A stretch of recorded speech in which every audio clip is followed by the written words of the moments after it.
Future సిటీని భవిష్యత్ తరాలు తన పేరు గుర్తుంచుకునేలా నిర్మిస్తానని సీఎం రేవంత్ అంటున్నారు. కానీ ఇప్పటి వరకు ఫ్యూచర్ సిటీ విషయంలో ఒక్క అడుగు కూడా ముందుకు పడలేదు. కొత్త ప్రభుత్వం ఏర్పడిన తర్వాత ఏర్పడిన పరిణామాలతో రియల్ ఎస్టేట్ వ్యాపారులు కాస్త ముందు వెనకాడుతున్నారు. అయితే క్రెడాయి సమావేశంలో పాల్గొన్న రేవంత్ రెడ్డి పూర్తి స్థాయిలో భరోసా ఇచ్చారు. తన లక్ష్యం హైదరాబాద్ను అత్యున్నత స్థాయిలో నిలబెట్టడమేనని స్పష్టం చేశారు. ఎవ్వరూ ఎలాంటి అపోహలు పెట్టుకోవద్దన్నారు. ఇతర సీఎంలను వారు చేసిన పనులతో ఎలా గుర్తు పెట్టుకుంటారో అలాగే ఫ్యూచర్ సిటీ అంటే తన పేరు గుర్తుకు వచ్చేలా నిర్మిస్తానని భరోసా ఇచ్చారు.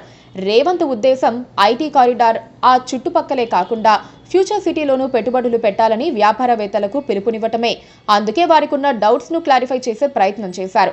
అయితే ఫ్యూచర్ సిటీ విషయంలో రోజులు గడుస్తున్నా ప్రభుత్వం మాటలకే పరిమితమైంది. ఆ సిటీ మాస్టర్ ప్లాన్ ను ప్రకటించి దానికి తగ్గట్లుగా మౌలిక సదుపాయాల అభివృద్ధితో పాటు ఇతర అంశాలపై త్వరితగతిన నిర్ణయాలు తీసుకుంటే ప్రైవేటు పెట్టుబడిదారులు అటువైపు చూసే అవకాశం ఉంటుంది. కానీ ప్రభుత్వం ఈ దిశగా నెమ్మదిగా కదులుతోందన్న అభిప్రాయం ఉంది.